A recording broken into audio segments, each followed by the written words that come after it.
If I asked you what your favorite sitcom was right now, then what would you say? I'd imagine I'd get a lot of Friends lovers, some Seinfeld fans, or a lot of younger viewers like myself would probably say The Office or Parks and Recreation. I'm not going to deny the impact that these shows have had on our culture. In fact, I watch several of them myself, and I do enjoy them. However, I want to talk about my all-time favorite sitcom, arguably my favorite TV show in history, and that is a little-known American sitcom by the name of Northern Exposure. We're going to be taking a look at the show today, its 5-season run, its cast of bizarre but quirky and lovable characters, and why I think you should check it out. Without further ado, my name is Ethan from Ethan's Obsessions, and let's get into it.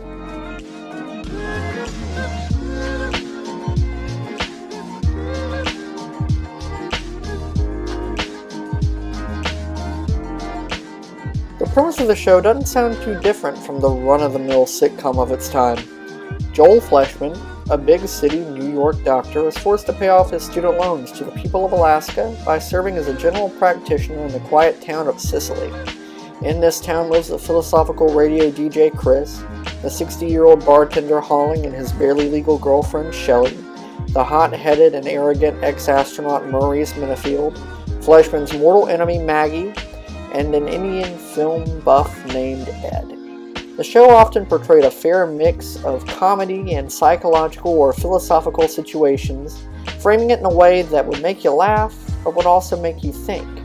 And in the show's 5-season run, they managed to tackle every issue from LGBT rights to death, addiction, and a whole lot of other psychological trauma that I can't even get into right now. Now, aside from the mostly comedic episodes, such as the pilot, Northern Exposure tended to cover a lot of complex topics in its lifespan. The first example I can think of comes in Season 1, Episode 2, and covers pride. The A-plot revolves around Ed's uncle, a witch doctor who has been having trouble with his health. Ed urges Fleshman to see him, and his uncle insists that there's nothing to worry about. It's revealed, however, that he does have a serious form of cancer, and that he refuses to seek help in order to save face with his tribe. With enough encouragement from the good doctor, he finally decides to get help for his issue in nearby Anchorage. The B-plot involves a fight between the town DJ Chris and Maurice, due to an offhanded comment that Chris had made about Walt Whitman's sexuality while on the air. While it is obvious that Chris admires Mr. Whitman, Maurice is furious and legitimately goes as far as to throw Chris through a glass window, taking over K-Bear and essentially dominating the airwaves with show tunes like Porgy and Bess and Kiss Me Kate. Now, the townspeople, rightfully so, don't really like his taste in music too much, so they call a town meeting. And in this town meeting, it's established, through his own words, that Maurice wasn't mad that Chris had called Walt Whitman a homosexual. He knew it was a fact. It was that he thought that Chris was cutting Mr. Whitman down at the knee and making him seem like everybody else. And that was one of his heroes. He said in his speech to the townspeople that a man needs his heroes. And that's something that I can't really disagree with. I mean, if somebody, and I mean anybody, tried to disrespect Paul McCartney in front of me, oh boy, you would imagine how furious I would be. I would legitimately slap somebody. I would throw somebody through a glass window if they insulted Sir Paul. But anyway, I am getting off topic. Chris and Maurice do apologize. They make up. He gets his job back, and peace is restored to Sicily. More importantly, though, Porgy and Bess is never played over the airwaves again. Now, the second episode I want to touch on goes in depth about addiction, in much of the same way as it does pride. And that is Season 2, Episode 1. While the plot revolves around Fleshman while he deals with his long-distance fiancée leaving him for an older man, a brilliant example of learning how to cope with unpleasant changes in life, the B-plot is what I want to focus on, and it involves Holling and his girlfriend at the time, Shelley, after he purchases a satellite dish for her. Now, I know that sounds odd, okay? I'm an adult in 2022. Right now, the only thing that I have to do in order to watch any show that I want is literally turn on my TV and have an internet connection. But this wasn't so simple back then. You have to remember, this was, 91? Anyway, Shelley gets addicted, like, really fast. The workload in Holling's bar becomes too much for him to handle alone, but instead of helping him out and, just being an all-around good girlfriend, Shelley decides to blow him off in favor of watching Wheel of Fortune, which I find really funny. She goes as far as to go in and spend their honeymoon money. Well, I should say the money that was reserved for their honeymoon, but, Holling left her at the altar. That's for another day. Anyway, long story short, at the end of the day, she goes to Chris for help. As you'll find out in many of the episodes, he's kind of like a wise guru that helps the town find its footing when they've kind of lost their shit. And he tells her, look, you need to own up to it. She goes back to Holling, willing to cut down on the TV, and the two live happily ever after. Now, for the third issue, I was really going to single out a few episodes to try and explain how Northern Exposure deals with death, but upon looking through the mere number of episodes themselves in each season, I really can't do that. All I can really say when it comes to the topic of death is that Northern Exposure covers it beautifully. There's the episode where Chris Stevens has his old prison buddy mailed to him after he dies. Like, it's just legitimately, he gets a package in the mail and it's a dead guy who he used to know. There's another one where Holling is having to deal with the death of his nemesis, Jesse the Bear. And then there is the one where Fleshman basically finds out that his house is haunted, but he wants to push it out until he finds out that the spirit wouldn't have anywhere to go. And Fleshman is hardcore Jewish. He doesn't really believe in ghosts per se, but when he finds out that the poor thing doesn't have anywhere to go, he decides to spare its second life, I guess, and basically coexist with the spirit.